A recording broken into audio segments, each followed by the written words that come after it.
Revolution Radio proudly presents, live from the heart of the Blue Ridge, Roanoke, Virginia.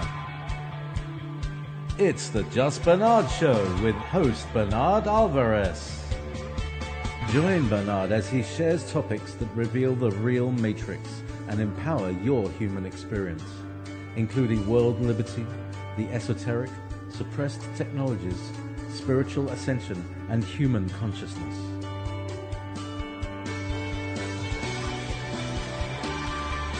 Humanity has awakened, and our time has come to realize our full potential.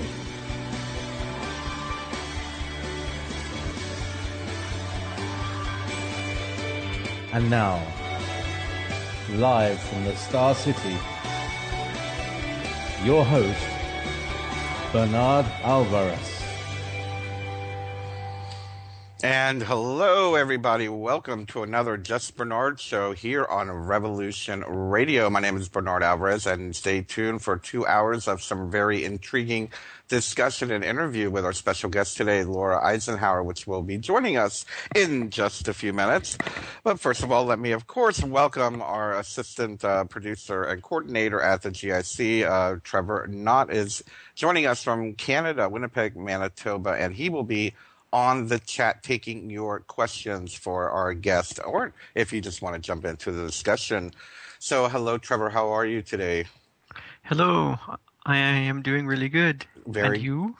Very good. Very good. Thank you for asking. I just wanted to, I had to share a little bit that I feel like you said before the show, that we've been gone for so long, but it's only been a week, but I will say I just came back from 4 or 5 days in the woods, and I feel rejuvenated and relaxed and got a new set of eyes to look at the world. And with those new set of eyes seems to have come a new set of responsibilities. But I look forward to delving into that. And part of that is going to be what we're talking about today. I just want to let everybody know also that I myself and everybody at GIC is very excited. We're getting ready to relaunch our YouTube channel with some new shows as well. So if you don't know about our video shows, check us out at youtube.com/justbernard. We're going to have a whole new lineup starting on June 1st as well. I am thrilled about relaunching our social platform, I believe in July. So that is going to be a lot of fun. So we have lots of changes, and I needed this vacation right before all this. So it was perfect. It's re-inspiring and re-motivating. I just want to let everybody know that next week we will be having one of our senior administrators from the Global Illumination Council will be joining me for the 2 hours. Derwin Sherwood will be here to discuss Gaia, Mother Earth, the goddess, and everything around surrounding female spirituality, or the divine feminine. And for those of you that don't know, Derwin has been a part of our organization for about four or 5 years now, and has led a lot of the activist programs for us. And is a great organizer for things like that. And you know me, I love the idea of, and for me it's a must actually, to have some type of spirituality involved with our activism, because like I say, activism without spirituality is just an angry mob. So we got to keep that balance, and we have to bring things back into alignment, and whether it be outside of us, externally, or internally, we've got to create that alignment. And I know we talked about it a little bit last week that, you know, as activists, we get really crazy. We get angry, we get scared, we get reactive. And when we're in that state, we're not going to get much accomplished. So it's very good to try to find ways to create that balance within ourselves. And we've got a planet in crisis right now. And we're going to be talking about that. You know, what can we do as individuals to heal the planet? Well, our next guest, Laura Magdalene Eisenhower, has been on a journey of the soul that encompasses the womb of the mother, the birthing process, and the creativity that is leading us toward the golden age. She shares teachings and insights that were shown to her along the way, and reveal the essence of her personal growth as well as humanity's evolution and transformative process toward reestablishing balance with nature, the cosmos, and the planet as a whole. So without further ado, let's welcome our special guest, Laura Magdalene Eisenhower, to the Just Bernard Show. Greetings, Laura. How are you today? I'm great. How are you, Bernard? Thanks for having me on. We're very happy to have you. We haven't had you on our show in a while. This is the first time we've had you here on Revolution Radio, and it's going to be wonderful to be discussing these topics with you. And well, first of all, let me just ask you, how have you been? What's been on your plate as of lately? I know you recently did a conference. Did you do the Awaken Aware conference, I believe? Yes. Yes, that's right. And how was that? Oh, it was amazing. It really was. Just a lot of just good energy. I mean, despite the fact that a lot of really heavy stuff was shared. And, got to meet Kathy O'Brien and Mark Phillips and just got to see friends from before, because I did the Free Your Mind conference 2 years previous to that. So it was great. I did session work the whole time with my partner, Dr. Dream, so we didn't really get a chance to see all the speakers. Right. But it was great. It really was. They did a wonderful job putting it together. Very good. Wonderful.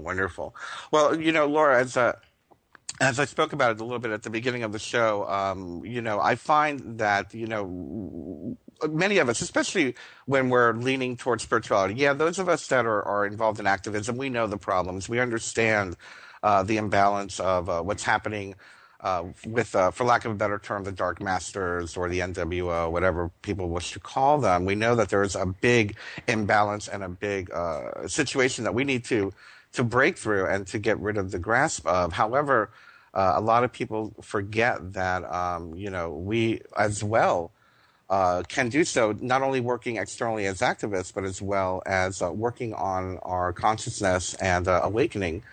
And I was wondering if maybe you could start off by telling us a little bit about what you see is the Earth crisis. What is the Earth crisis to you? What are you seeing? Well, I mean, it's just this incredible infiltration of our minds and our consciousness that we've been dealing with for thousands of years, that have reached a point where people are so desensitized they don't really notice the difference between the artificial sort of subpersonality self and the authentic divine human, and just what our potential is.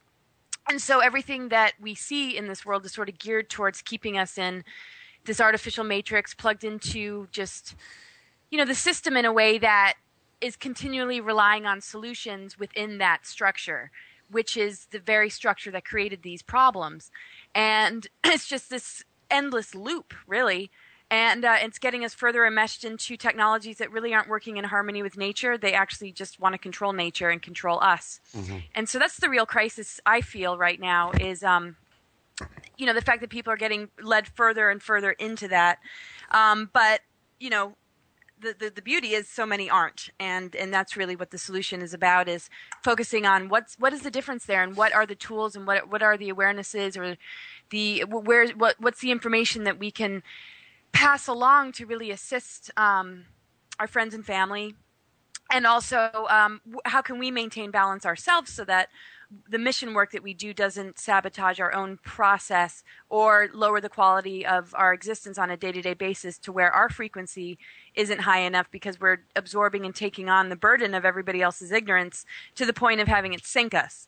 And I don't see, much danger in a big sabotage as far as losing track on the ascension path. But, but there's a point where it just becomes like pulling us into the loop that we're trying to get out of by and getting sucked into that. So, it's time to leave breadcrumbs and carry on and hope that others will join us. I can completely relate to that. I'll tell you, there's many times where I feel very exhausted, very tired, and it's just from working too hard at this work and taking, like you said, the emotional burden of what I'm feeling from other people. I guess, as an empath, sometimes you have a hard time disconnecting. And we get pulled in, like you said, and it's like, well, what about my work? I know I have work to do here. What about my evolution, and what about my process, like you just said? So that is very important. You mentioned technologies that people are getting sucked into that are not helpful. Can you give an example? Well, we're only handed like Galaxy phones and iPhones. I mean, when the technology that we're dealing with is pretty small scale compared to what they've got. Yeah. It's more getting plugged into the programmings and the distortions and the false flags and where there's just that constant question of, is that really a natural disaster? Is that HARP? And a lot of people aren't even going to ask those questions. And some are just going to assume it's HARP, or some just are going to assume it's a natural disaster. And so I think the sucking in process is, we've already sort of transversed that. I mean, a lot of us came sort of already aware of these agendas, maybe not able to articulate them until later in life when we've been able to put the dots together. But as a whole, humanity, the ones that aren't really privy to this information or, who reject it, are still getting further pulled into this theater where technology is really running the show and none of it's based on organic energy. And this is sort of the difference between, the artificial matrix and the organic ascension process that we're in. And we're seeing both timelines, I feel, sort of like mixing with each other. Yeah. And we're just given a choice every day to allow it to catalyze us and launch us into a higher perspective and awareness, or to cause us more anger and grief and the feeling of hopelessness. Or there's just that, not even being aware of it at all and just taking it as reality. And so there's sort of three different, or probably more, but many different levels of the way each individual is responding to what's happening right now. And the further we get into the technology, the more dumbed down our spiritual abilities get. And it's really just about, finding harmony with technology and nature, and recognizing that the technologies that can really serve us and help us have more to do with sound, color, vibration, not mind control, not weather control, or, just the complete and total takeover of everything. And that's I love the description you gave, because it is all about technologies, and the reality of it is, for me, like you said, it is about color, it is about sound, it's about vibration, and none of this is being applied, at least not on a mainstream scale. And I can't help but recall an interview I did several weeks ago, maybe months ago, someone that was talking about the Atlanteans, I believe it was the discussion, and how the difference between the Atlanteans and the Egyptians is that the Egyptian culture, now I guess this is just an opinion or a hypothesis, but I'm going to share it because it goes with this, is that the Egyptians used the artificial version of technology versus the Atlanteans using their own consciousness to use sound and crystals and whatnot. But you see that now. Where we're using, Wi-Fi and all of this, when we probably could be using something much more natural that is more organic, like you said. Right. And the things with the Atlanteans, they, used crystal and they used, more organic type technologies, but then it got sort of taken over by dark forces. And so many people are implanted from those times with holographic inserts that really affect their reality, with the use of like crystals. That they're still carrying around today. But before all that happened, of course, everything was a much different story in Atlantis. So yeah, exactly. And I can't help but seem to sense that we're moving into again, like you said, it's almost like a technological tyranny. Really, for lack of a better term, when we look at what Wi-Fi does to the body, what these light bulbs that they're putting out, the way media affects us, I myself had to be very grounded in the way that I approached the whole tornado disaster thing over the last 2 days, because I know how easily we can get swept up into the media madness and distracted from other things that could be going on. I always feel that when the media is focusing so much attention on one thing, that their left hand is showing one thing, but their right hand is doing something else. And I find that a lot of people get very swept up, and they forget about themselves and forget about all the other issues that are going on that day as well. Yes, it is a huge tragedy, but there are many other tragedies that are happening simultaneously. Right, and you know, and in your neighborhood, you know, somebody's grandma, you know, it's like people die every day, and when it's concentrated in a news story and it's about an event, I mean, I think people seem to think that, you know, the death process has sort of ceased. I mean, but it's happening in our hospitals, it's happening, you know, everywhere we are, and it's funny because yesterday was the big Uranus-Pluto square. And these aspects are going to be taking place for the next 4 years, and they're major leaps in human consciousness. They're really amazing times, and I just found it interesting that that day, you know, there's this disaster, and of course people are thinking it's technology, other people are thinking it's natural, and, you know, we don't really have any solid proof. We just had somebody on our show the other night that said, oh, you know, all these technologies, they're pretty much neutralized. Chemtrails don't even work anymore. There's no real disasters anymore. Everything's fine. And I'm not going to say the name of the guest, but that was one of his strong points. And I was like, well, you know, I definitely have an open mind to all that, but I'm not going to fix my beliefs on it because there's stuff still happening. There really is. And, you know, but our perception is what can maintain a positive relationship to it so that it can serve our highest growth rather than pull us further in, you know, but I think we're just still seeing both, and both possibilities are still there. Yeah. And it's not good to just assume one or the other, but just to keep one's eyes on the game, you know? Oh, absolutely. And I find that, you know, for me, the media fasting is a very, very big part of it. I've completely turned off corporate news. Yes, of course, I had to put it on a little bit yesterday, catch a little bit of the coverage to see what was going on. But at the same time, we see the opposite happening with alternative media, where alternative media gets so hyped up and people begin to run with the story without even checking sources or cross-checking to see if it's real. So it does go both ways, and it's kind of like a double-edged sword. You know, we might be turning our back on mainstream media, but does that mean we have to give our complete trust over to the alternative media establishment? Right, right. It's kind of nice to walk in the middle. I think the mainstream is usually, you know, pretty off for the most part, totally. But, you know, but people are still individuals, and they're still being interviewed. You know, people still have a mind and a heart. But like you, I don't have television, so a lot of what I get is just the alternative. And I agree. It's like, you know, jumping to conclusions before there's really any sort of whistleblower evidence or something that like directly relates it to that. So yeah, it's tough because, you know, both could definitely be possible, and that's why, you know, we don't want to pull our attention away from either side, or else we're going to be blindsided, perhaps, you know, and not realize. I mean, the positive end would be that, oh yeah, it's all natural, but I mean, we see that storms like Hurricane Sandy and Katrina and all that, and just Fukushima. If these technologies have been in place and they've worked before, you know, and the Galactics or the Guardians have shut it all down, and these are just channeled messages, you know, it's great to be positive about it, but I still have my eye on the ball, and but yeah, not making assumptions is important. Absolutely, I feel that, and you know, and as well with in reference to the mainstream media, it's important. I call it dipping my toe in, to keep an eye on what the stream of consciousness is going on with the mainstream. Yeah. Because that does affect the vibration of the planet. A good example for me about what the Boston bombings was, about a month ago or whatever. I immediately felt it in my gut. I was like, oh my Lord, I can feel everyone's consciousness being sucked into this and going to be manipulated in one form or another.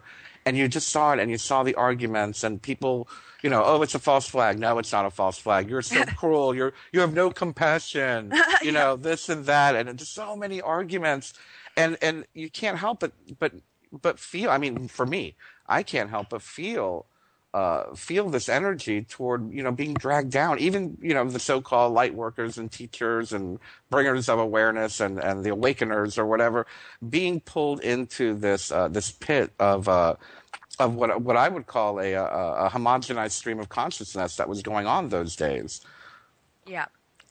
Yeah, absolutely, and it's a trap, and it affects each person differently, and it's really about our vibration, you know, and our reactions, and what do we do with it, you know, and it's the same sort of thing with people wanting to spread truth to their family and friends, but then it ends up being a fight and a battle where it sinks the vibration of like what might have been, you know, a decent sort of exchange of energy into like a battle, and it's difficult ground to walk, but we at least need to support unity more so than trying to convert everybody to understand that this world is run by Satanists, you know? Right.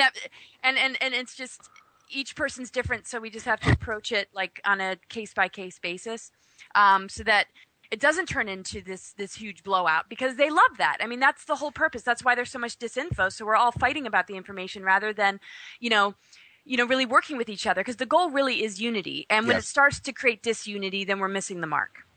Oh, I couldn't have said it better. And I would love to touch on this for a few more minutes. We have about 7 more minutes before the break. But that's one of the most common questions I get from friends and fans that email me. What can I do to help awaken my partner? What can I do to help awaken my family? And I mean, my only answer I can think of is to be the example and to be a good listener when they're ready to talk about it.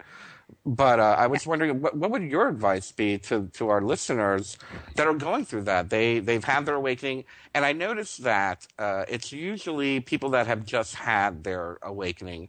They get very excited. It's almost like a born-again Christian type of mentality. Oh, I found God, I got to share it with you. I got to share it with you. And people get very excited, and it's wonderful to be excited. It's wonderful to have that clarity. But at the same time, like you said, it does create disharmony, usually in the home or in the community of the people that you're working with or that are your friends.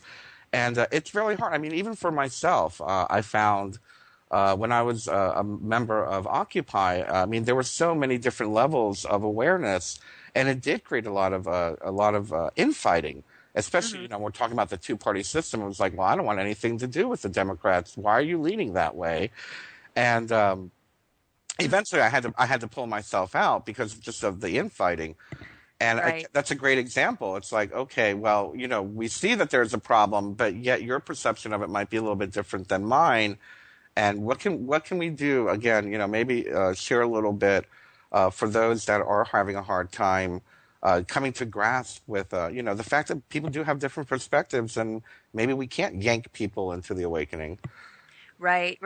I like to really set the energy with people. Like, let's have a, discussion and just, really just have open minds and hearts with each other. I just have really important information that I think, would be important for you to know. And you just kind of feel your way into it. And it's not something you just want to blurt out like at Thanksgiving dinner or like at the, it's something that just needs a little bit of like a space set aside, or, my approach has been, I've got some really important videos I think you should watch. This is, the type of stuff I'll share is not necessarily going to come from Alex Jones or like, the big conspiracy theorists out there or like David Icke, but it might be, architects and engineers for 9/11 or what in the world are they spraying, where there's real experts, that have been in the field, that have been weathermen, that have been architects or, that understand, something based on what they learned in school, that are scratching their head saying, wait a second, this isn't possible.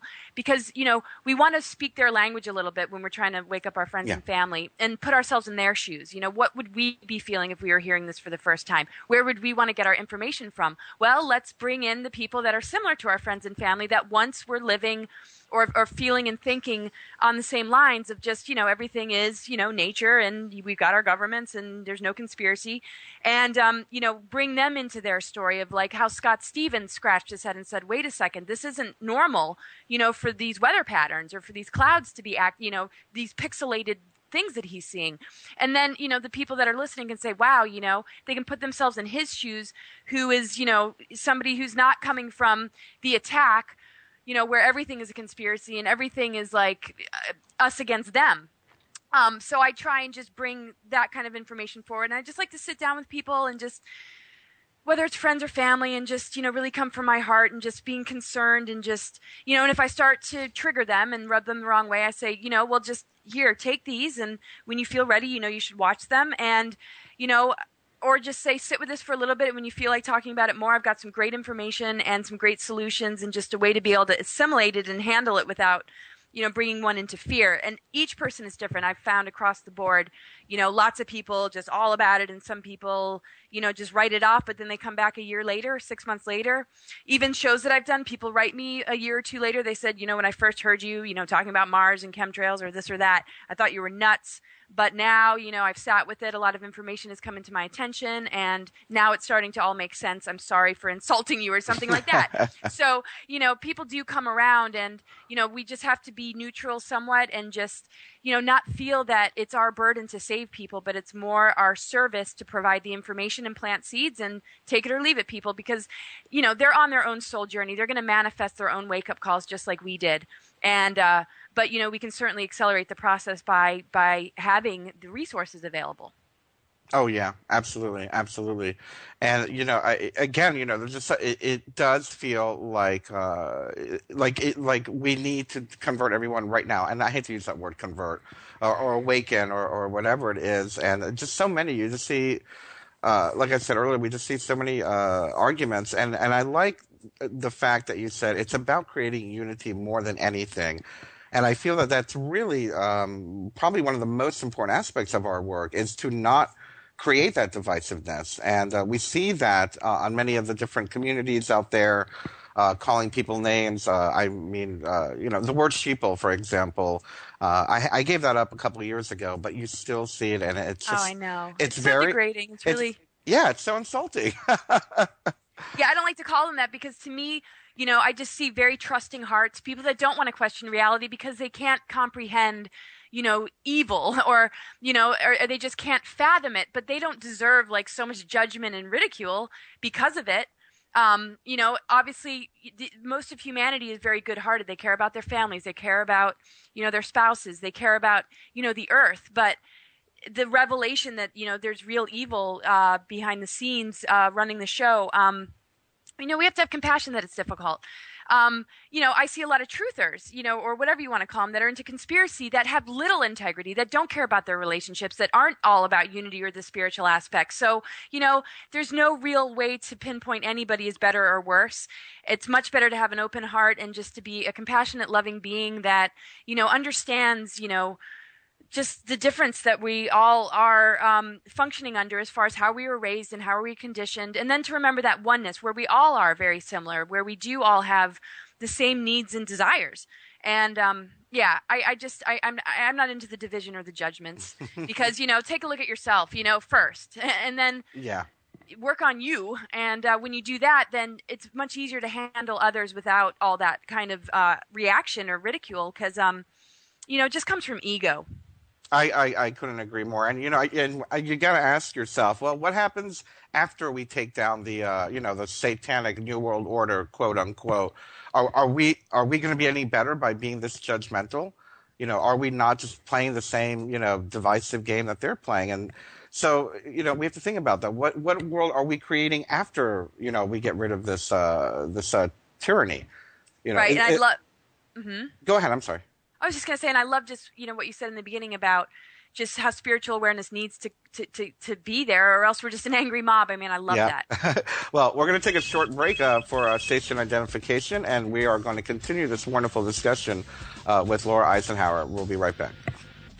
And welcome back to our show today here on Revolution Radio. You're listening to the Just Bernard Show, and we have the wonderful Laura Magdalene Eisenhower joining us, and we are discussing what can we do to heal the planet? We are dealing with a lot of issues, especially on today's show. We're going to try to cover as much as we can.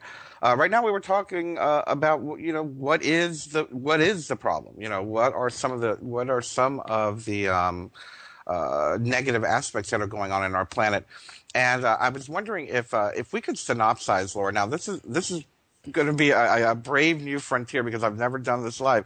What can we say are the biggest aspects as far as controlling? Are we dealing with, is it the corporate bankers? Is it the alien agenda? Is it the New World Order? Is it the Satanists? Is it the Illuminati? What are some of the biggest controlling factors that we need to be aware of?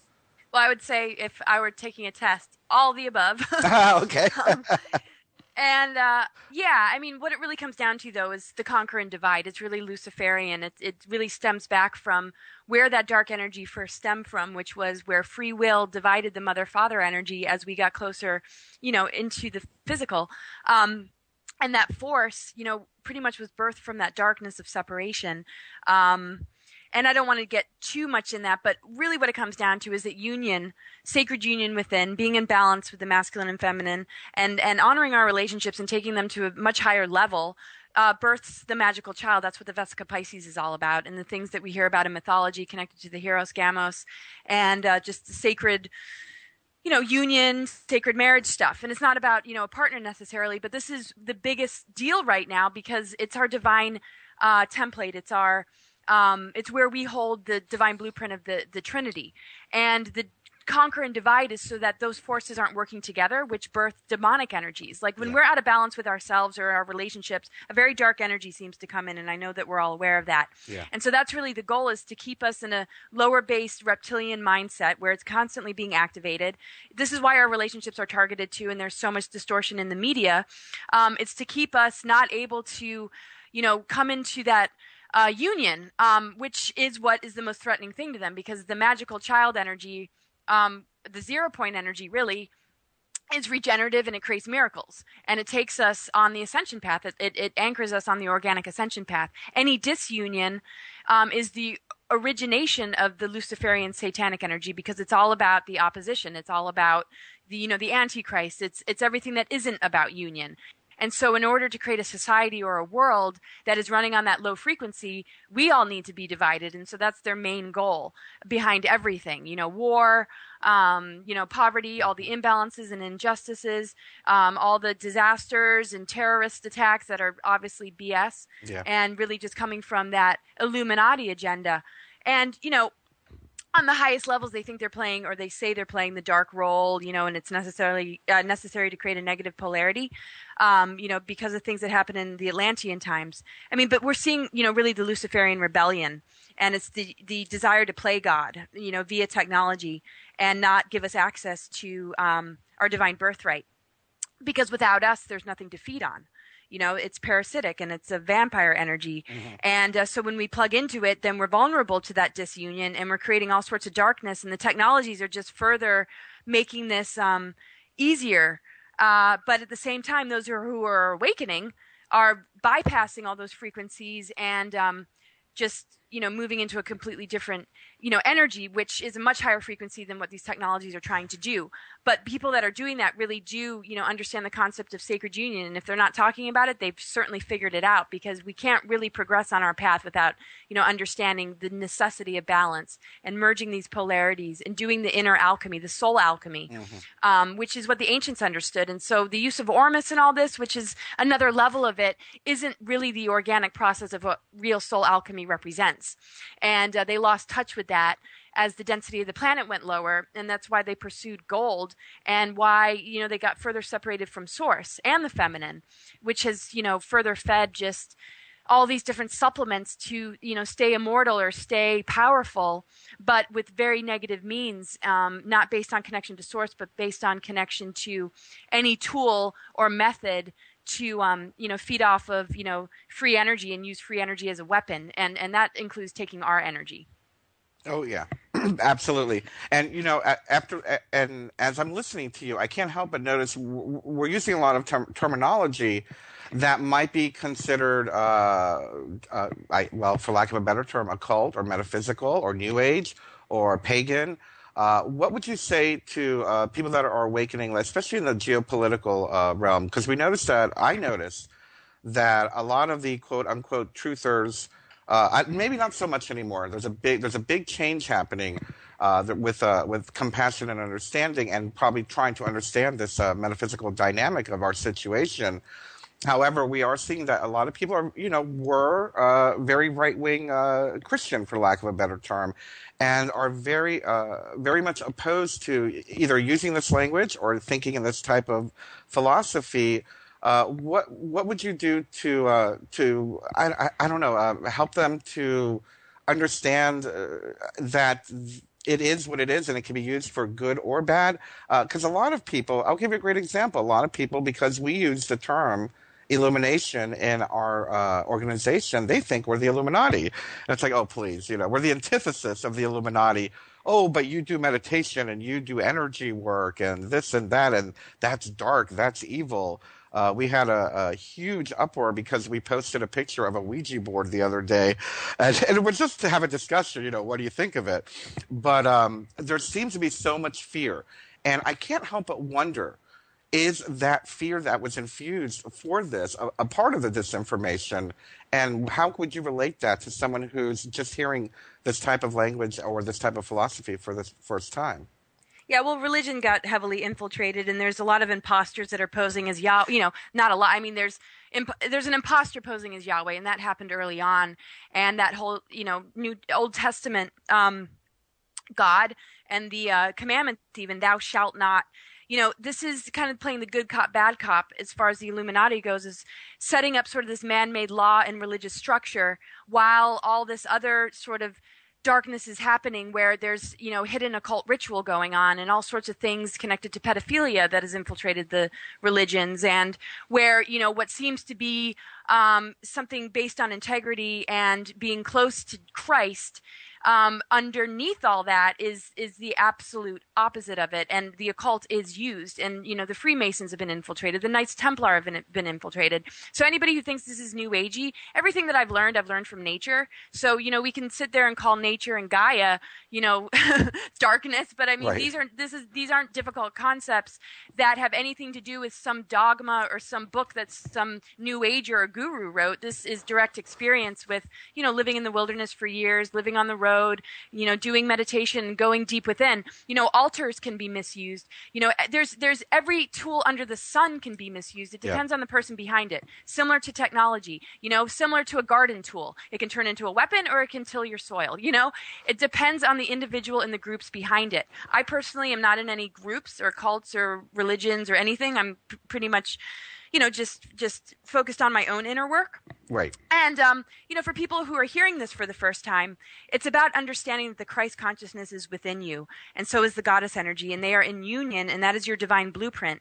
And religion has really separated us from that, so that we look to it and we worship it, and we need to be forgiven and all this stuff, and we're, just these tainted humans, and, there is stuff for us all to heal, but we need to understand that, we have those forces within ourselves, and we are directly, connected to the earth and to the cosmos and to source energy. And that's nature. That's a given. That's who we are. And we've been in a rehabilitation process ever since Atlantis sunk. And we forgot who we were because the planet went down into a lower density, and we, went down into a lower density, and then our DNA was manipulated. So we've been really cut off from this connection to source and our higher self. And that's when religion stepped in.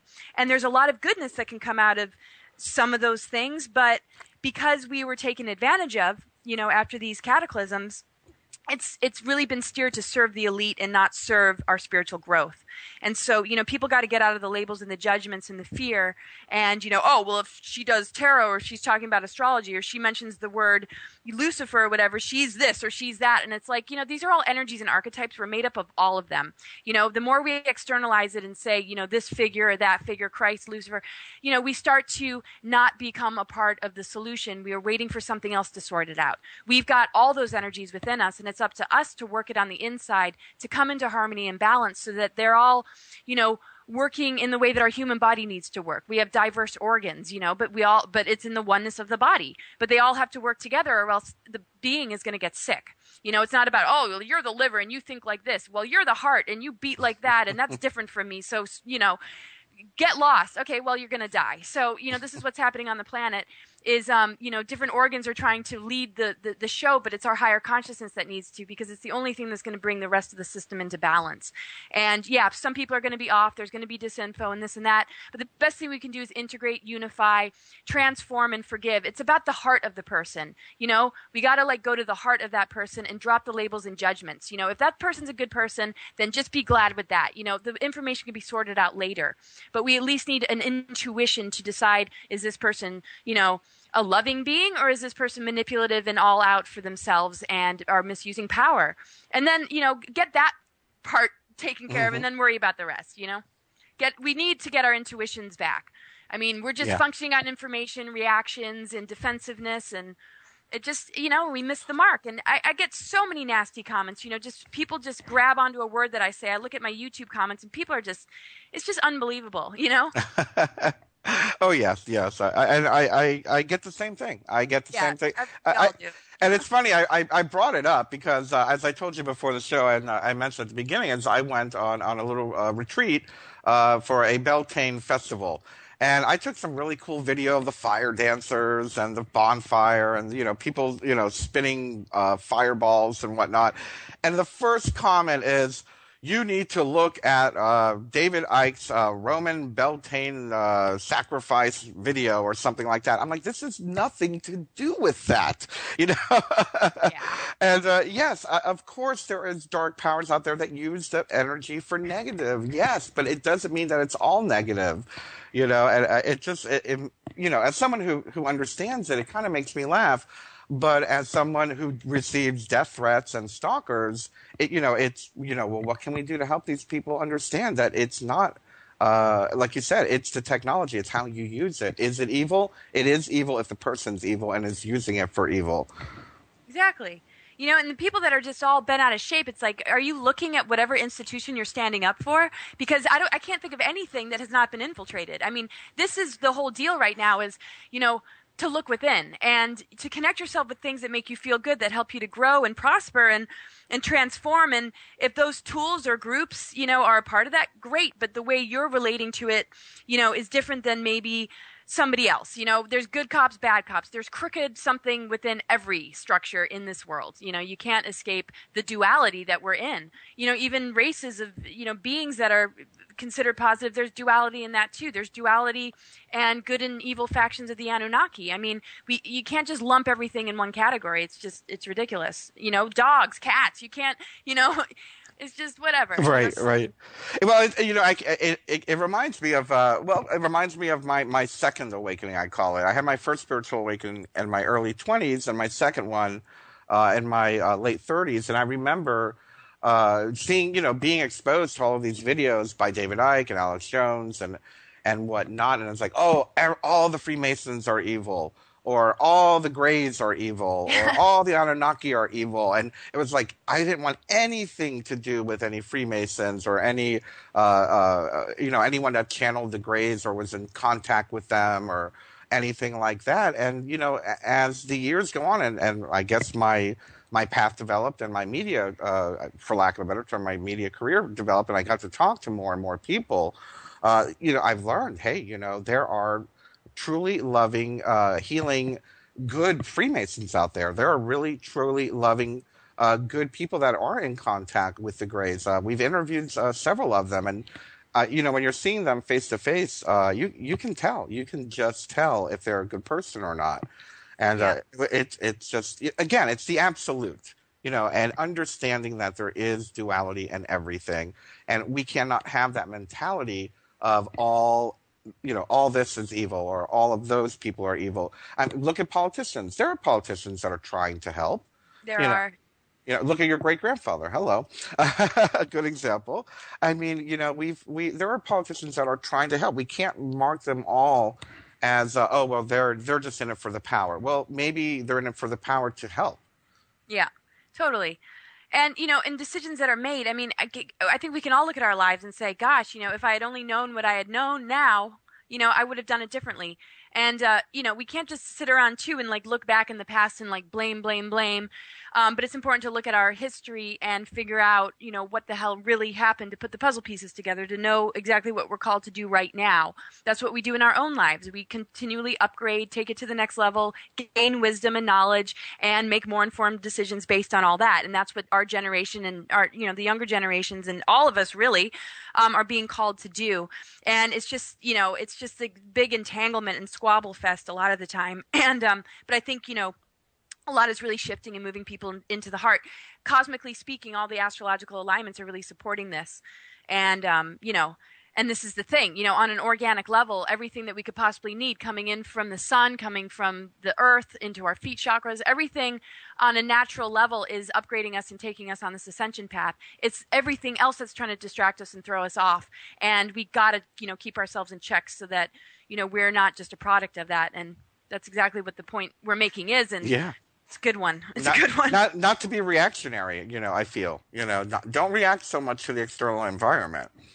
You know, listen to your body. Listen. One of my big things that I like to share with people is listen to your central nervous system. And what I mean by that is if your muscles tighten, if your teeth clench, you know, that's when you start to listen. You know, what's going on? Why is this not making you feel right? Why are you tightening your muscles? Why are you getting jumpy or nervous or anxious? What is making you feel anxious?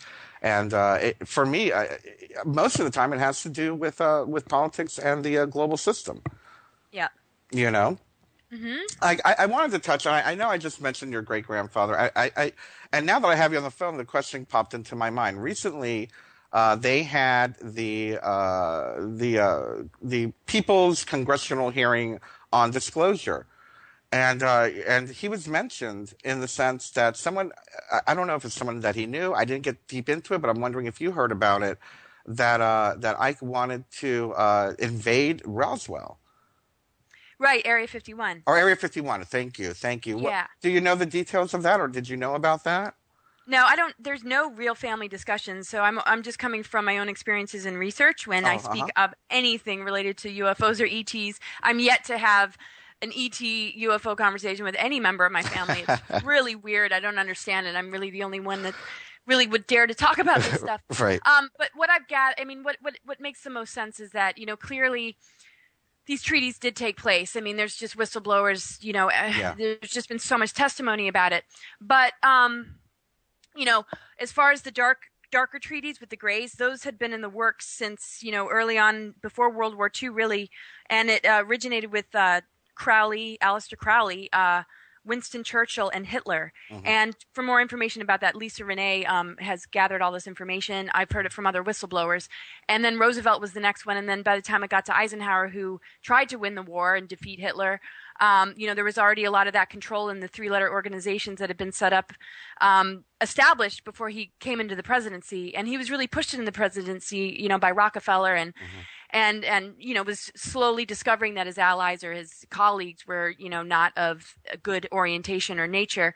And, you know, so whatever decisions were made were rather regrettable, in the sense that these beings weren't to be trusted, and they, you know, took advantage and took those treaties and basically did not honor them. And I don't think the treaty should have ever been made.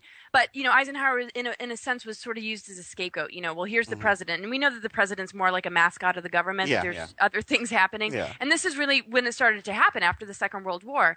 And then, of course, Project Paperclip and blah, blah, blah. And just like, you know, just the military and Pentagon gaining more and more power and control.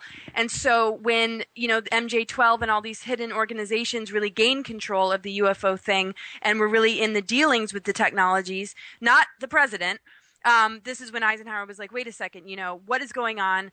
And wanted to know what was going on these underground bases, and realized, you know, that he didn't really have any power, and that whatever these treaties were about had nothing to do with him. They had to do with, you know, this growing Illuminati and just this whole infrastructure that has been in the works for thousands and thousands of years. Yeah. All it's done is really taken new forms.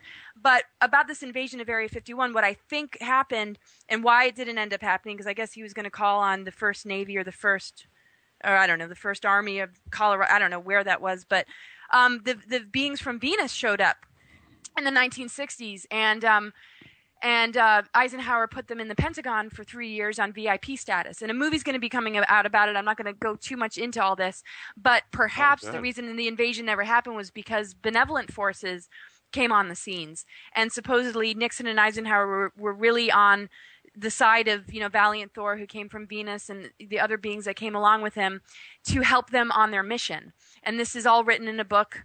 This is coming out as a movie. There's a lot of, you know, information about this. And the producer of the movie, Craig Campobasso, has direct experience with these beings. So he's not just like, you know, sharing a crazy story. He's got direct connect to it. And so the beings from Venus and their whole mission was shut down by the Joint Chiefs of Staff and the shadow government. And, so basically the warning that Eisenhower gave was at the end of his administration, having to do with the fact that, wow, even these benevolent beings are being shut down. His desire to work with them was not, something that he could speak about. And that he really didn't have any power. And so the warning about the military-industrial complex was directly about, the dark beings, the dark extraterrestrial, whatever. I didn't even want to call them ETs. To me, they're just demons in a lot of ways. But, here they are. And then here, it's like, wow, there is no real power to defeat this at this moment in time. And this is what, my work is about, and what we're all doing, as awakened beings, is taking it to the next level, realizing that the power is in our hands. And the only way to really defeat this is to all be conscious, because the beings from Venus just wanted to help wake us up. So now we know we need to wake up. But the thing is, they were shut down and they ended up not leaving. They are still here. They're stationed all around the Earth. There's, motherships from Venus, and the Victor 1, where Valiant Thor is the commander of, is supposedly in Lake Mead and stationed there, but you can't see it. It's invisible, but you can tell the energy's there because of just different things that are happening around it, like when insects get near it and this and that, but it's like over the lake. And they're still here. They're holding a really high frequency and assisting us. There's a lot of intervention. But as far as how the governments handle it, it's a lost cause. That's why I don't vote. That's why I don't give attention to the government anymore. It's just sort of like, it's on another timeline as far as I'm concerned. It's another system, and it's captured many, many souls. So I'm just kind of trying to work with the souls that have been captured.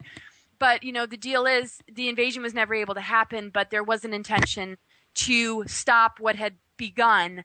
But when one steps back and looks at the origins of it and how deep and old this all has been, and how much it's, connected to our ancient history, it's not as simple as just invading a base. It's much larger than we think. And somehow, as president, he just was not able to, have these orders addressed. And this is what happens with the presidency. There's a lot of things that get voted, that have nothing to do with the president's authority. I mean, he just has to deal with, what those around him are forcing, despite what his opinion might be. Oh yeah, absolutely. And there is actually a wonderful new program that's on Netflix. I don't know if you've happened to see it. It's called House of Cards. And it describes it perfectly. And I think, I don't know if the producer is trying to let the world know that the president has no power, or just how shady everything is, and how there are just puppet masters pulling the strings, that there really is, there's power, but I guess the power of being an elected official is enough for them. But meanwhile, there's always somebody on top in this program. So I'm very fascinated to know. I'd like to actually learn more about the producer and see what their intention was on that.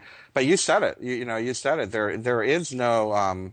There was no way. And as far as the whole Area 51 situation, one can see where maybe there were other off-planet forces waiting to attack if we attack them. Right, we just don't know, and that's why we don't want to, just sit back and be complacent and say, "Oh, somebody else is going to handle this war," or the good in the government will handle it. Because look, Eisenhower tried, and however he was wrapped up in the treaties is another story, and those had already been established before him.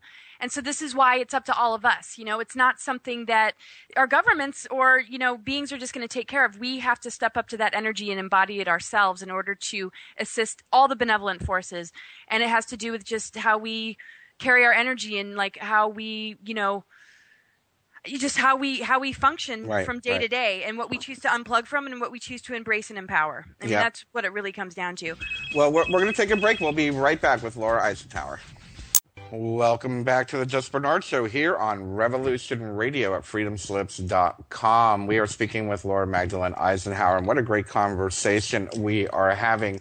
I just wanted to remind everyone about next week's show. We will be having Derwin Sherwood will be joining me for 2 hours, and we will be having a long discussion on the goddess and the divine feminine. Something that we've touched on a little bit here today, hopefully to bring some balance back into our consciousness. As I said before, Derwin is a long-time senior administrator from the Global Illumination Council, and has headed up much of our activism and a lot of local events in his own area back in the day. But let's welcome Laura back to the program. And we have a question, and I'm hoping I'm going to ask it correctly. So who is asking it? Thunderbird is asking Laura, one entry hyperlink for the full story. And I'm assuming it has to do with Ike's situation that you just described. Is there anything that we could look up? Oh, Paul Hellyer. Oh, wait, sorry. That's the congressional guy. The interview with Richard Dolan and the guy, hold on, I have that information. Hold on a second. Yeah. Just need to make sure I get his name. Okay, there is a link called Sent by Eisenhower to Meet an Alien, Amazing Confession of Ex-Military. Just look on YouTube, I think, that's the title, though. It's kind of long. Sent by Eisenhower to Meet an Alien, Amazing Confession of Ex-Military. And I'm just trying to get the guy's name. It's just not listed here. But, yeah, it's a Richard Dolan interview. I was actually going to go up and join them for that. Okay, great. Yeah. You can always write me directly, and I can get these links to you. It's a little bit complex. I have all those links. I just, I've already posted them. I don't have them right in front of me. So. Okay. Well, they can find you on Facebook? Yeah, just on Facebook. And, I can just, send a few in an email to whoever's interested. I just don't have them right in front of me to where I can give titles. And the guy's name, I don't think he gave it out. Oh, okay. Very good. Yeah. Well, thank you. And I hope that answers your question to the listener. Laura, in your notes for what we can do to solve the Earth crisis, one of the things that you talked about was politics and spirituality, working to connect government with higher wisdom and love. What exactly did you mean by that? Okay, I wrote that in 2006, I think, 2007. And I need to update my website because at this point, I just know that, we need to be the acting governments or whatever, in a more just localized, just smaller, like a family unit to me is the real government, case by case, family by family, as far as the greater needs. It's like we need to really plug into the abundance of the universe and stop counting on anything else because it's really not natural. It's really not who we are. Frequency fences have been put in our DNA. Our planet's been in quarantine. And if we look at our history, Maldek was a planet that exploded and became part of the asteroid belt. And the beings from Mars and Maldek ended up coming and incarnating into Atlantis. Maldek supposedly had the same thing that we're dealing with now, which was a prison planet, where people were caught in incarnation cycles and weren't able to transcend it. And the only real way to do it was to raise your frequency, and that there were some masters that were able to get out of that imprisonment, but it took a lot of, the spiritual work. And so it's really what Maldek represents is the negative ego, and that's what came to Earth. That's what started to steer things in the wrong direction. And it's, whether you call it Satan, Lucifer, or whatever, it's that dark polarity that emerges out of disunion, And so as far as, enlightening our governments, a lot of people say Obama's a good guy and he's on the right side and he's really, a light worker that came in and he's up against some strange stuff. So the best thing that I can do with any of this is just to hold space for the goodness within all to emerge, not to, create an us and them, even though I don't vote and I don't really have much to do with the government. I don't want to bash it and completely just, throw it into such a negative spin that, there's more division. Right. I hold out for the good in all, and the best one can do is to just set an intention. My intention is every time I go to D.C. to make some sort of headway, because I've been to the White House. My mom used to live in the White House. I've been to dinners there. I met George Bush Sr., things accidentally happen. I was only, 15 or 16. I shook his hand and I looked in his eyes and I said, I know, I'm going to be, I know that something's going to come of like this whole deal as far as just this greater battle, I guess you could say, even though battle might not be the right word. Right. But, we're very magical beings. We can create certain synchronicities that can do a lot if we just can take the time to set our intentions. And so that's kind of how I work it. I used to want to storm the gates of the White House. I had all these visions of how I was going to go into D.C. and this and that and really work with individuals and get to know the good side and get the names and work with my mother. and all those things are still there. So I think that statement still applies, but I've just been led into, a different direction based on those intentions that have been set. So maybe that's still to come.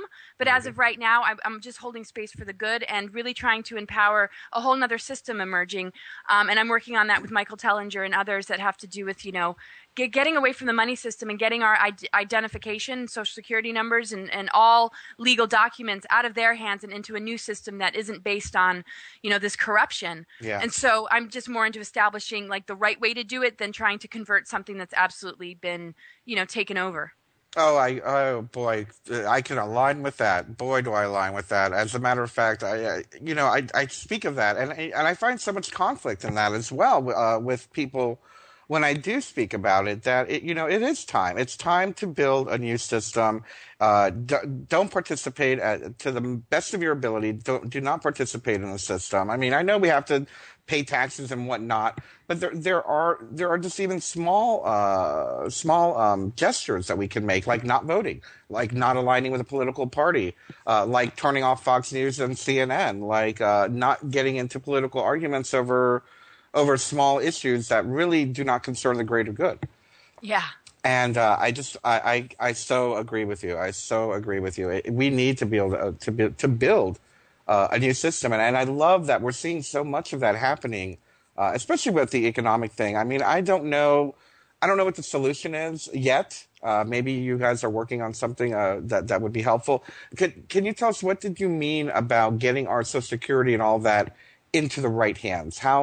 What is the groundwork for something like that? Oh God, I don't have enough to be able to share at this moment in time. Okay. But something really incredible has been established. If people have seen, the stuff about the Ubuntu movement and Yes. contributionalism and all that stuff from Michael Tellinger, he's got a friend that is really working on these type of issues connected to what he has shared, but also just on a whole other level, that relate to having new identification and just.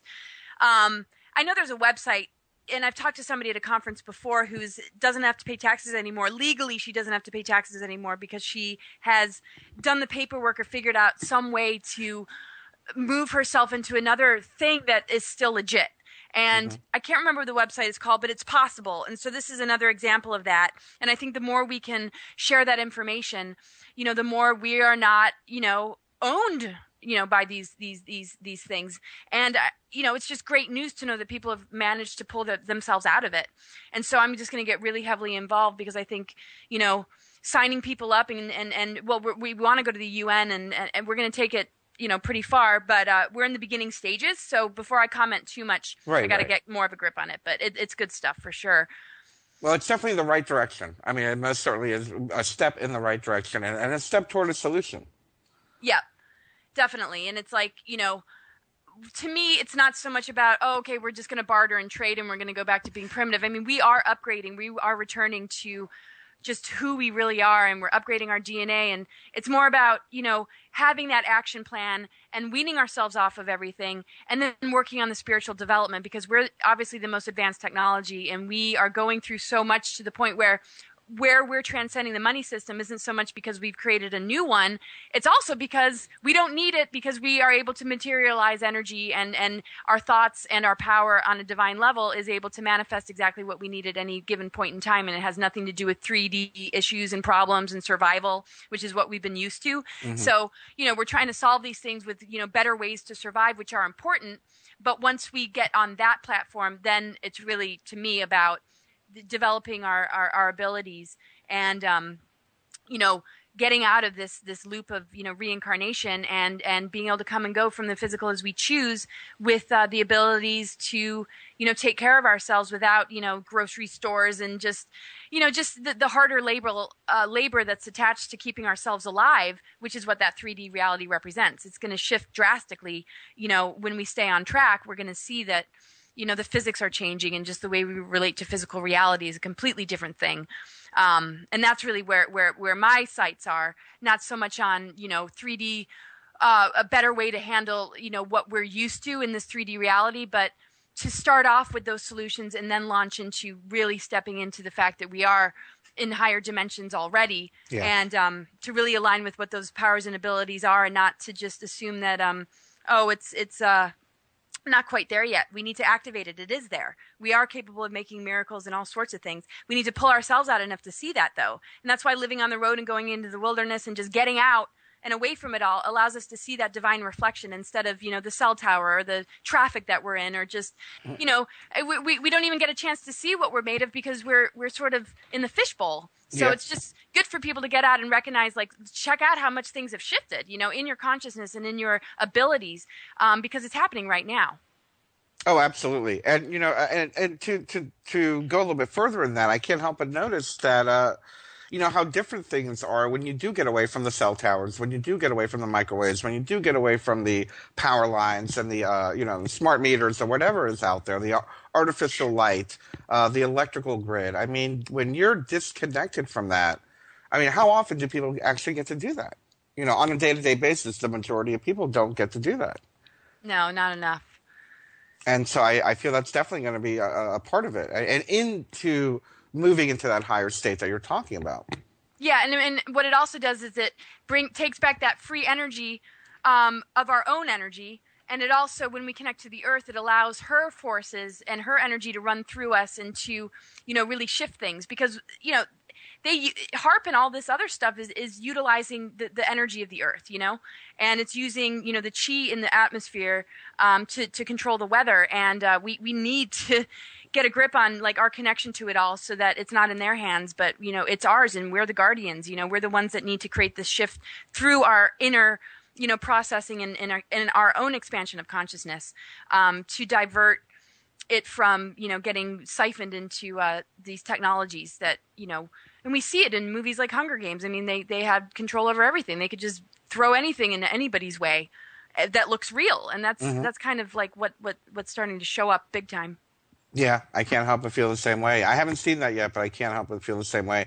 Now, Laura, is it fair to say, we talk, on the show, we've talked about chemtrails, we've talked about HARP, we've talked about Wi-Fi, and everything that I just mentioned before. When we think about the planet and all of these artificial mechanisms that are being used, it's I guess it is fair to say that this is being used either intentionally or unintentionally to keep our vibration lower or our consciousness from expanding. Yeah. That's exactly what it's designed to do. Everything pretty much, is designed to do that. When things, 26,000 years ago or so, after there was a rebuilding of the Earth, or just the new Earth was created, after Atlantis and all these catastrophes happened, technologies were put in place, like the reverse Nephilim grid that Lisa and Ashiana talk about, and it's trying to create a reverse spin on our energy. Mm-hmm. So a lot of people that feel this inversion, or they're feeling like going into darkness and they're losing themselves and something's trying to have power over them, that's when the real battle happens. One can call it the dark night of the soul, but that's a little bit different. This is like when you literally feel yourself being sucked into an artificial timeline. People might not be able to say, oh, I'm being sucked into, they might not know that that's what's happening, but it's a real fight, at times. I know a lot of people, and myself included, who've really battled forces that have wanted to take us over. And that's what the Mars recruiters were all about. They wanted to take me off planet. This was a huge, agenda connected to Alternative 3 that happened during the Eisenhower administration, connected to these alien agendas and the artificial timelines. So for a long time, for most of my life, I felt like this pull on me to siphon me into this. Mm-hmm. And it took a lot to break free of. More than I can really put into words. I wrote a book about it, but it's a long story about mm-hmm. what's happening with that. I think I'm kind of getting off the question, though, but, it is about taking us and our consciousness down and, siphoning, our soul energy into these artificial timelines, because we really don't realize that we're being attacked on that level. Most people don't notice. They're just sort of like allowing it. But some of us are like allergic to it. We feel like rage when something tries to control us or steer mm-hmm. us in the wrong direction. And there's an immediate reaction. And so a lot of us are sort of wired to be, I guess, rebellious or awake and aware enough to say, wait a second, something's not right here. And, but this has been in play for so long. It gets passed down in our ancestral lines. It gets passed down in our, cultural conditioning. And so, people don't really notice it. But it's been in the works for a really long time, and it's trying to create a reverse Merkaba thing in our energy field so that we cannot ascend. And this has been the agenda since the beginning. It's that absolute jealousy of what the human potential is. And the human potential, every being is infused with the Sophia spark of divine light. And this is all about the goddess energy and why Gaia is a multidimensional, 13-dimensional planet. The goddess intervened by morphing into the physical planet when the new earth was created. Because of this rebellion and desire to play God from the Luciferians or the Satanists, some other force had to come in and assist and protect. This is why it's so important to connect to the earth. And this is what the Venus transits have been about and what the Mayans understood. And the end of all this cycle, the cycle that we're in, this 2012 window period that we've been in, has to do with the Venus transits and the return of the divine feminine power, which is happening within all of us. And what that does is it helps us to not get caught up in the artificial timelines and the technologies that are trying to take us out. It has to do with the underworld journey that she's been going through and our own inner processes of reclaiming our power. But along the way, we hit gatekeepers, we hit archons, we hit, all these negatives when we go through those different levels of self. And we're not given like a leave off work. You could take 3 weeks off or a month off. I hear you're having your dark night of the soul experience. For some of us, it's last decades, Yeah. I had to live on the road because there's no way I could just sign up I couldn't go to work. It was that all-encompassing. It took over everything to just emerge again and get my power back and get away from these Mars people, that all reached a head in 2006. And the timelines, basically, it was said that the Ascension timeline had been completely hijacked. And all of us that have said no to allowing this to happen have stepped into their warrior self, have turned this around. So the Ascension timeline has not been hijacked. It's actually been taken to a whole new level, similar to a tribe that's attacked by, the conquistadors or whatever you call them, and they survive and they replenish, they rejuvenate, and they bounce back. And we've bounced back. We did not allow defeat, and that's the spirit of the human. That's the power of the human spirit. Yeah. And that's why I was talking about Alternative 4, and it's not about going to Mars. It's about the power of the human spirit and what the human spirit is capable of, and how we can bounce back and reclaim our power and regenerate from this hijacking. And that's what we're seeing today is many of us stepping forward, and we hold a certain victory, and it's dormant and exists within every single being. And that's what they're trying to prevent, is that awakening, because everybody's got that potential to rise into this ascension. And they don't want that. That's why there's chemtrails. That's why there are all these poisons and fluoride and all these distortions in the media and all these false flags, is because we're all coded with this potential. And these elitists that have mixed with the darkness, the dark forces, the reptilians, that have hybridized themselves to the point of like no return and have actually damaged their own DNA so that no higher beings can incarnate into their lines and change their game. They have chosen, even though they could join all of us and ascend, they have chosen to not do that. And it's an absolute rebellion against God. It's absolutely, and I talk about this in presentations, the origins of this. So I don't want to, go off too much about, the deeper, before the Big Bang, how this all happened. And of course, there's always gray areas. I'm not trying to fix anybody's beliefs, but I'm certainly, into opening people's minds to see a whole nother way of looking at it, because my approach is to, make it about the individual and their personal inner work and initiation, because that's how we're going to transcend this. Oh, yeah, absolutely. We need to do many, many things, but I feel one of the things, and from what I'm getting, what you're saying, is kind of a self-induced deprogramming. Yeah. Yep. It's I guess you could call it inner alchemy in another way as well. But I feel that disconnect from this line of tyranny that we've been in for so long, and it takes time to acknowledge it, and B, to want to confront it. You talked about the night of the dark soul or whatever.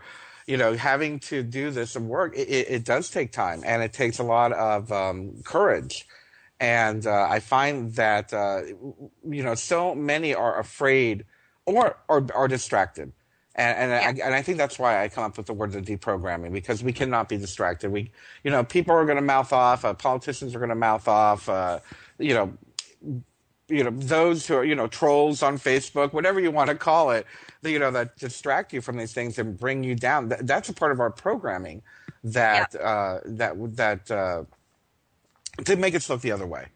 Yeah, I mean, the mind needs to deprogram, and the soul needs to go through a certain transformation to really yank itself out of, whatever behavior patterns or whatever hooks that people plug into that, can take power. and it takes the mind to deprogram to know the difference between, what is real and what isn't. And, so it's not going to be as difficult for people because a lot of people have already blazed trails and have kind of bushwhacked through some of those grounds, which makes it easier for the rest of humanity to walk through the gates. I always knew that like whatever I'm doing is going to make it easier for other people to access the natural Stargate energy, because a lot of the focus was on clearing inorganic entities from wormholes and clearing all the different things that have been lodged in these openings that are happening right now. A lot of negative forces, and this is just a representation of our own system. The things that block us from our higher self, how the negative ego keeps us so trapped in different behaviors and mindsets that make it really hard to access our higher self. And this is what's happening with the planet. The elite and all these dark forces are plugging up the Earth's ability to access source energy.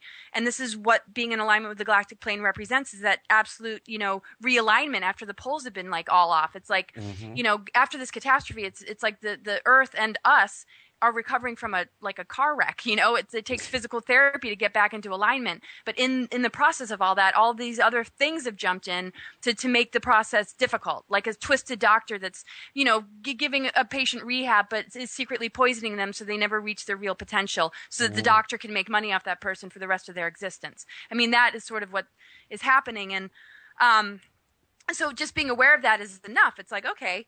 And it's just clearing those energy centers, from all the gunk. So we do that personally. When we do that personally and we go through those deprogrammings of our minds and we take that on to deprogram ourselves, and we go through whatever inner transformation we need to rebirth ourselves out of like the societal, like social engineering structures, that engineer us to turn out a certain way, then we get our power back. And so that was, pretty much my mission since day one, is to completely and utterly remove myself from that, and then to assist others in doing the same. But ultimately, nobody can do it for you. But, there's definitely support and assistance and people to inspire and be the example to help, Absolutely. There is quite a bit of inspiration out there. I know between your work, my work, Project Camelot, Miriam Delicata, I mean, so many different people are out there and are available to not only to inspire, but to speak to you and to help you along the way if you have questions. So I feel that we're getting to that point now. I don't want to use the word critical mass that's thrown around quite a bit, but the potential is there because of all the trailblazers that you're speaking of. Totally. And we wouldn't be where we are today without that. I mean, crossing through the December 21st window period, even though people are like, oh, I expected this to happen or that to happen, I'm like, the fact that not a whole lot happened is really good news in a lot of ways. Sometimes nothing is good in this world. Wow, there hasn't been disasters for a couple weeks. I mean, that's good. But now we have the tornadoes and other things have happened. But the whole point is we crossed through a very precarious time that there's been a lot of attention on. And, we're still going to see all the attempts that they're making. But, we got to recognize that just because we're observing other timelines and realities doesn't mean that it's ours. Even though we're still one and we are a global family, and that oneness does exist, we're at different levels of our soul growth. And we just have different paths to get to where we're all really from, that source ocean. Lots of different ways to get there. But the thing is, the stellar activation cycle and the window period for ascension pretty much, closes around 2017. And that's really when the Uranus squared Pluto aspects start to end.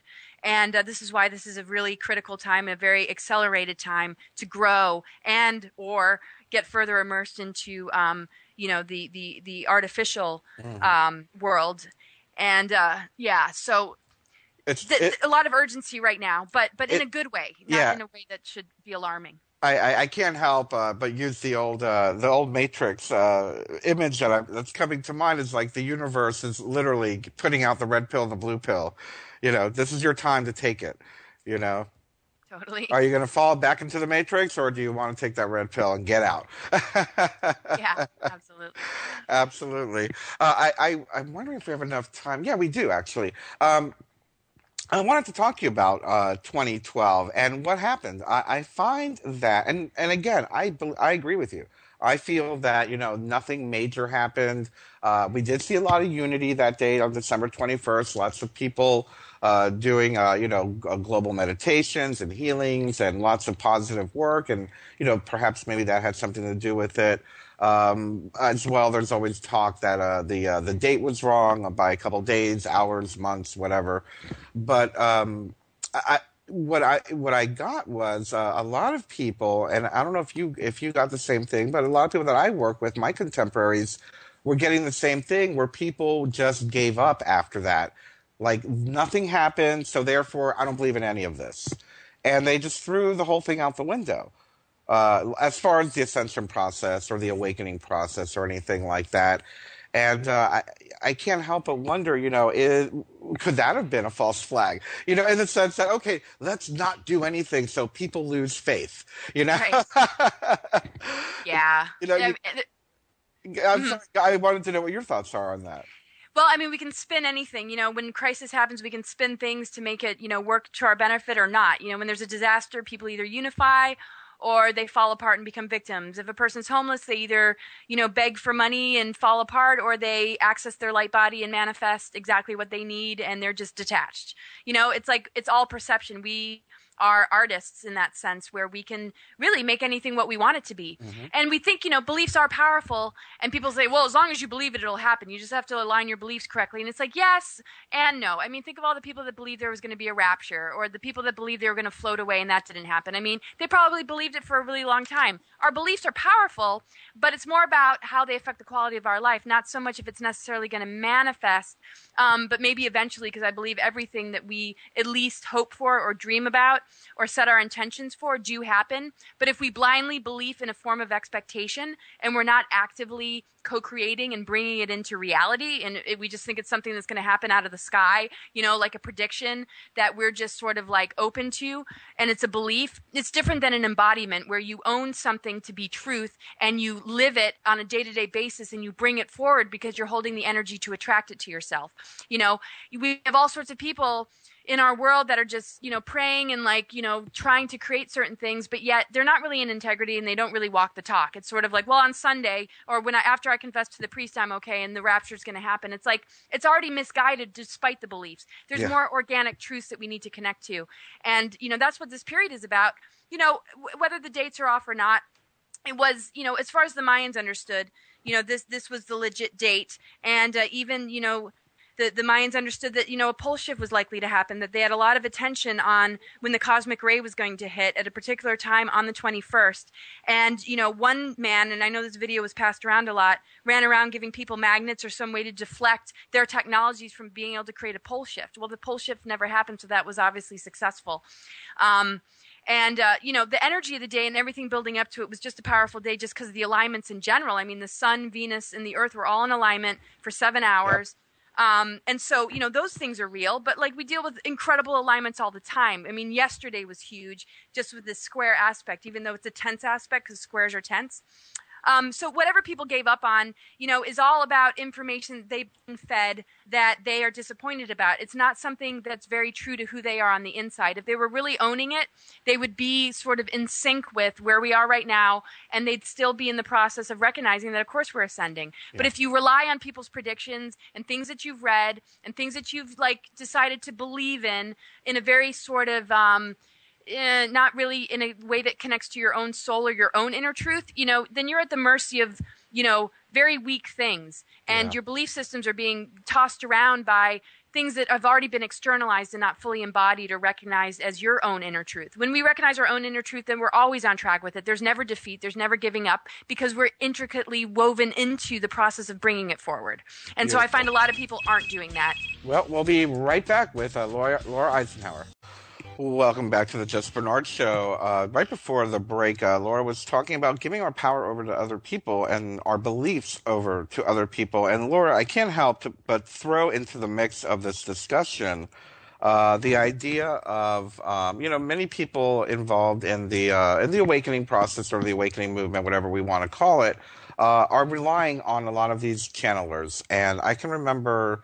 The Olympics, that the ETs are going to come land and talk to the diplomatic leaders, and so many times I see people, let's say on Facebook, posting, "Oh, I can't wait! They're taking me up. The ETs are coming, to solve everything."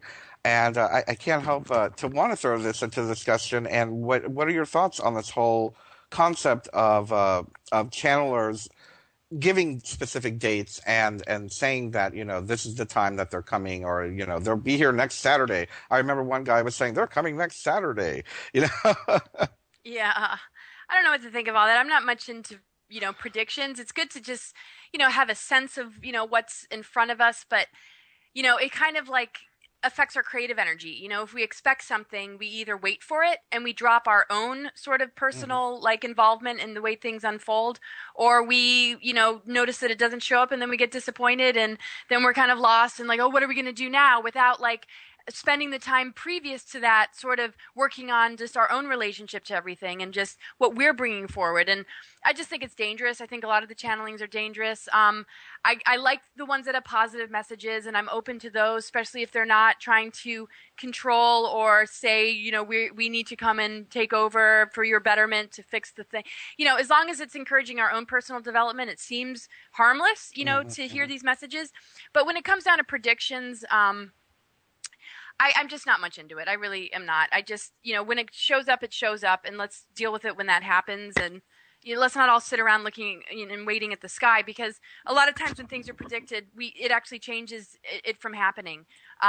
Because we're not supposed to know everything. We're trying to be a little bit, just like, the elite is trying to control nature, we're trying to control the mystery, trying to stay one step ahead of it, but let's just stay one step ahead of it on the inside and just be prepared for everything, and just, prepare ourselves in the now for all sorts of different scenarios to unfold, and we can be inspired by, possibilities that people share, but don't fix yourself to it. Just be prepared for it, but keep on keeping on with like just your own personal relationship to everything. Because we don't want to, like, just like the distractions of false flags, we get distracted by predictions. So we don't want to kind of like play the same game, but in a different outfit. Agreed. Speaking of false flags, in reference to the 18s, this whole idea of Project Bluebeam, what are your thoughts on that? And what are your thoughts on that? Yeah, I mean, all that's possible, and people get all amped and excited. The ascended man, I don't really resonate with a lot of it. Maybe because of things like Bluebeam, and I guess to me, we're the ones that are unfolding to our divinity, and it's us that we're going to be meeting, just our higher selves, just in the unfoldment of where we are right now into that. And let's look forward to who we're becoming rather than who's going to show up. But just ask that question again. You said, well, I was making reference to the false flags and and Project Bluebeam. And for those of you that don't know, Bluebeam is a supposed false flag in the works to show to have a false alien invasion, to have greater control. Right. And I mean, this connects to disclosure too, where technologies are going to be disclosed, but it's not for humans to have fun with. Like, here, we're now disclosing teleportation and time travel. Get one for your house and have fun with it with your friends. No, it's going to be under the control of the Greys more than likely. They want to be our masters. So, Bluebeam comes along with that, where they're going to create world events perhaps, and false masters and false energies are going to like herald in like the new age, and we're going to think that it's all spiritual and that these technologies are really, connected to cleaning up the planet. But all of the destruction has been purposely created to bring on this scenario of the rescuer and the saviors, while the technology is then going to be implemented that's not in harmony with nature, that actually, creates a lot of rips in the fabric of time and space that allow a lot of dark entities to travel via wormholes that are basically acting as the gatekeepers to our own ascension so that we can't reach these higher planes. There's ways to work around that because that's not established completely and totally just yet. And this person we had on the show the other night said, that's all like not happening anymore. That almost could have, but we're at a completely different place now. That was a different timeline and scenario. I'm not going to fix my beliefs to what he said. I thought it was a great interview. I appreciated what he said, but it's like, okay, I'll consider that. I'll put that in the back burner of thoughts, but I'm not going to hand over my thoughts or power and give it to anybody. But I do think, the potential is there, and the potential is that it's not going to be there. But when weird stuff like that starts to show up, don't take it at face value. Make sure you really meditate on it. Make sure, to use some sort of tools, or maybe just to get some clarity about it. I think all that is, I don't believe that masters are going to come and show up. I think we're the masters, and we're embodied Christ conscious beings that are returning to that. If Christ was really going to show up in the way that he did in the past, just like a humble man that, is connected to the Christ energy, the teachings back then were to prepare us for becoming that, all of us now. The return of anything is the return of it coming from us, is what I think, and anything else is taking advantage of that process. Oh, I agree wholeheartedly. I can't help but wonder, what could you advise people? Like I said, we talked about a lot of philosophies out there, a lot of spiritual leaders out there, a lot of people that are channelers out there, a lot of people that are whistleblowers that are, giving all this information. And, a lot of us, not myself so much anymore, but in the beginning, my head was going in 18 different ways trying to process all the information. And I can't help but wonder for, people that are so desperate for some sense of understanding of all of this that might fall for false leaders, or, as we talked about the Project Bluebeam situation. What are some methods that people can use to really decipher, even now, presently? Are these channelers real? Are they, is that whistleblower telling the truth? What type of thing can we, and I know the intuition is probably dealing with that, but maybe some type of method or something that maybe you're using to help decipher all of this for yourself. Yeah, I think neutrality is just good, just to be an observer and to not form any judgments, whether it's like, oh, well, that's crap, or, oh, that's totally true, just to walk in the middle. That's what I do. It's just, I'm excited about Valiant Thorn, the beings from Venus, and I love the information and where it came from. I feel good about the sources. I use, tarot to just help me just really, is this like a demonic energy? I mean, not the Venus beings, but just in general, when it comes to anything that I hear, I do a lot of processing with the cards. It's not about future telling. It's about what's happening right now. What are the energies that are surrounding me? What is coming from within me? And it just helps me as a tool to have clarity about anything at all times. I have just an open mind, but I don't have fixed beliefs. So I take in, information. But I focus a lot more on what's coming into me. What am I receiving? What's coming from within myself? And okay, when I hear somebody else, if it differs, okay, well, I'm open to what they have to say, and I let it run through me. And it's just, I think people are just so conditioned to give their power away. I never paid attention in school, so I kind of have, a little bit of this rebellious streak where I'm not that I'm not a good listener, but I'm very selective about what I allow in. So muscle testing is good because your body has so much wisdom. Your nervous system holds, like an urgency, a reaction, attention. And I love that you said this because I say similar things. The way we respond to information and energy is the first thing. Does it make your heart open? Do you feel good, or does it constrict you? Why do you think it's constricting you? Is it fear or is it resistance? And just interview yourself. Why do you feel this way? Why is your body doing this? Ask yourself, because your intuition will give you the answers, and then write it down. For some, it's a little bit more instant than that. It's just a knowingness. I find that that's kind of the way I function. Is just I either resonate or I don't. But I don't want to assume anything either, and then that's when I use the tools, because I like to be very humble in the process, not like, oh, I know the answers, and yes, everybody, this is, I always say there's gray areas to what I share. It's about opening minds and encouraging the person to think for themselves, to have a free mind, and to understand their divinity. Number one. The rest of it, have an open mind and do the research. But it's a great question, and I don't know if I'm really answering it that well. But yeah, it's just a bit of a process of just getting in touch with the self and just being open but not fixed, and until something really pulls you into creating, a more fixed stance. Wait until there's enough evidence and enough experience on your own part to be able to validate it. Like when you might meet the beings or walk into the ship or have direct contact with maybe the whistleblower yourself, meeting them at a conference, sitting with them, getting a sense of their vibration. Do they seem controlled? Do they seem, there's just a lot, and people jump so quickly before they really sit with things. They form a judgment, they smear the name, and I just don't think that's fair. Just take your time, chew on it, and get to know yourself in the process. Get to know yourself first, really. I couldn't have said it better. Perfect advice. And you've really got to, for me, I think one of the most important things is getting back in contact with our intuition. Yeah. Getting back in developing our intuition, trusting our intuition. And so many people are so afraid of encompassing that because, they've been programmed to believe it's all, willy-nilly, silly stuff. Other people use the more psychological definition of it, and that's, basically, your past experiences can help you determine something. That's the real intuition, But for me, it's like we talked about, listening to your body, listening to your heart, and going with that. As I can't believe we're almost down to the last 15 minutes.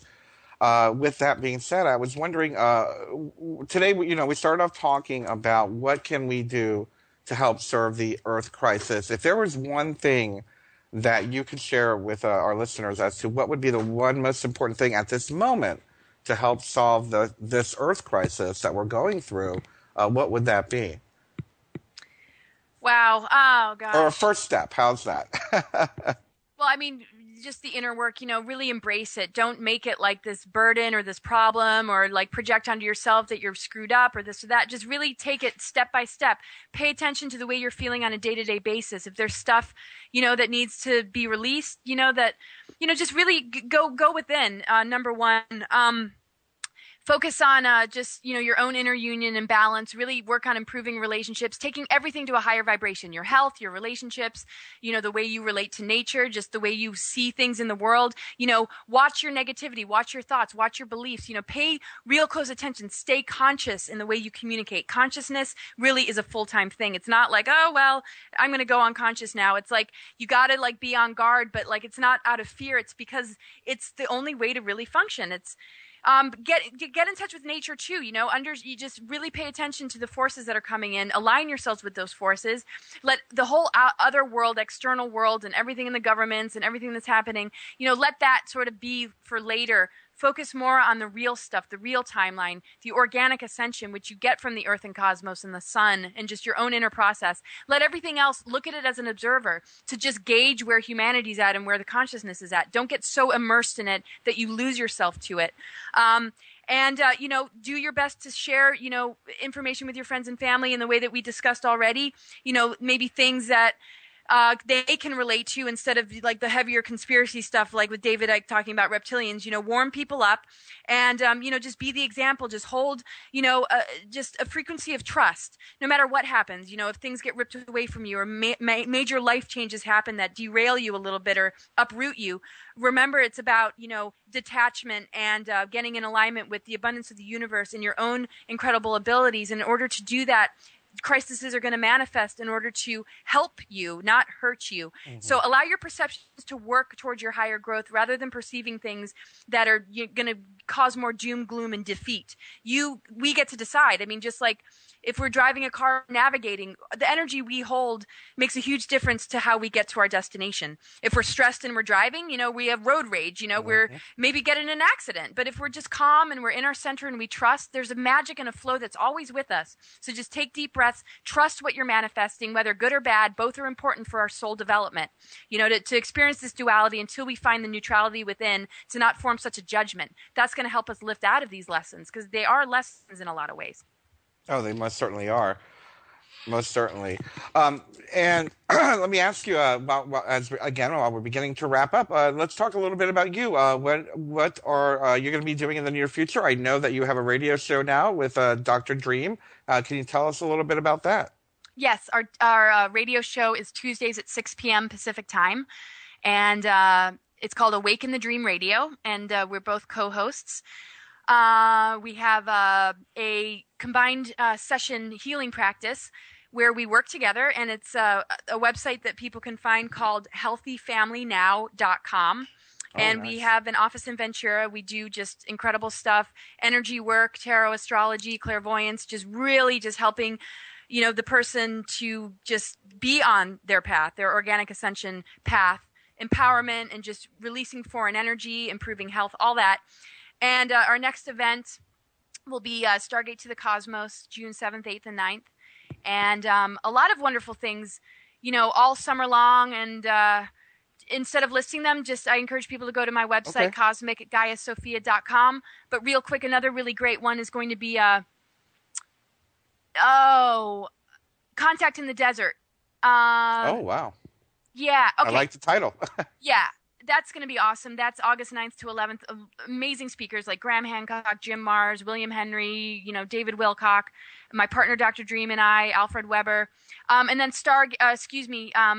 there's the Star Knowledge Gathering, and that is June 14th to 16th in Ogden, Iowa. And we'll be speaking amongst elders and chiefs and wisdom keepers. So that's a real great honor. So all sorts of exciting things. Then another one, Transformation Celebration, June 28th to July 1st, near Hood River, Oregon. All of this is on my website, but it's so amazing to gather. Dr. Dream and I always do session work at these things. So, get to see speakers and also, work your own energy and just feel the community and the love, because it really does raise the vibration and it makes us feel so much less alone.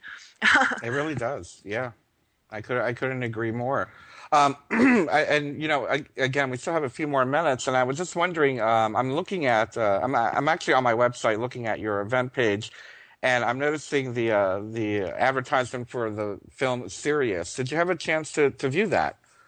No, actually, I am I have a day set aside. As soon as things die down a little bit, it's I've got a huge list of all sorts of things I'm going to be watching. Unfortunately, I would like to say yes, of course, but no, I haven't had the chance, but it's sitting right there. It's the next on the list of things to watch. It's been so incredibly busy the last couple of weeks. It's just been hard to even take a breath, but I'm excited about it.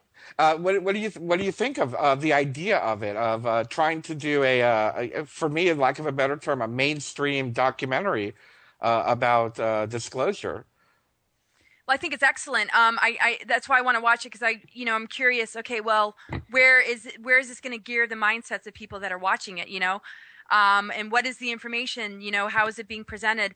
What sort of light are they shedding on it? And there's just a lot of questions I have, and wow, it's going to be incredible, to see. And I just hope that I feel resonant with it, or else I'm going to feel a little bit panicked, oh no, what's happening here? But whatever. What did you see it? Yeah, I did watch it. My review is basically it's a great film for the masses. There's a little bit of scientific research. This little alien thing they found, and they're doing all the DNA tests on it. He's very much heavy talks about the energy situation and trying to develop different ways of propulsion energy. And then a lot of it has to do with the work of, I guess, I don't know if it's Disclosure Project. I forgot the name of it, where Dr. Greer goes into the desert and they literally, make contact just by calling or meditating. Meditating on the ETs. And actually, that's a great. We got about 5 more minutes. So I think that's a great place to leave off here, in reference to making contact. Do you go out of your way to make contact? No, I don't. For some reason, I just, if they want to, connect with me, great. I'm probably going to do a lot of that when I'm out in Lake Mead, with the Valiant Thor ship there. Believe me, I'm going to be working real hard to make contact there.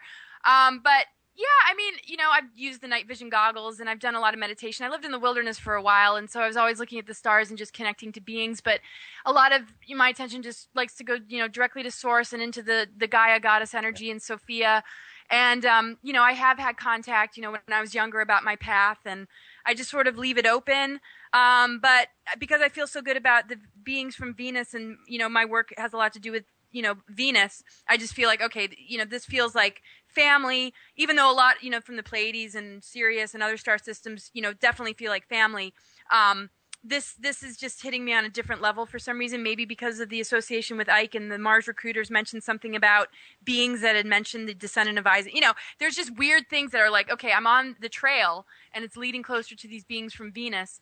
I think that's where a lot of things are going to, happen, as far as my own personal contact. But yeah, I think, I do on occasion, and there are just, transmissions and things that take place, but I don't directly channel, and I don't have direct, contact like some who are I'm bringing in this being from the Pleiades. I don't do that. I guess I have a bit of a boundary in case there's any interference. I know there's a lot of mix and deception out there. Yep. And I just kind of steer away from it. There's a lot of channelers already. I just, try and just hold the space for Source and Gaia. as my focus. Yeah, I can relate to that. I myself, I stopped channeling about 3 years ago for that very same reason. I felt like I was just taking over. I was like, okay, I've got work to do as well. But as far as the whole idea, though, I really love, and again, this is about the film Sirius, is that he basically shows people how to go out into, like, let's say the woods and really just ask for them to appear. And they have film footage of, like, these light ships just appearing, and I found that to be very, very positive as far as the possibilities that are out there.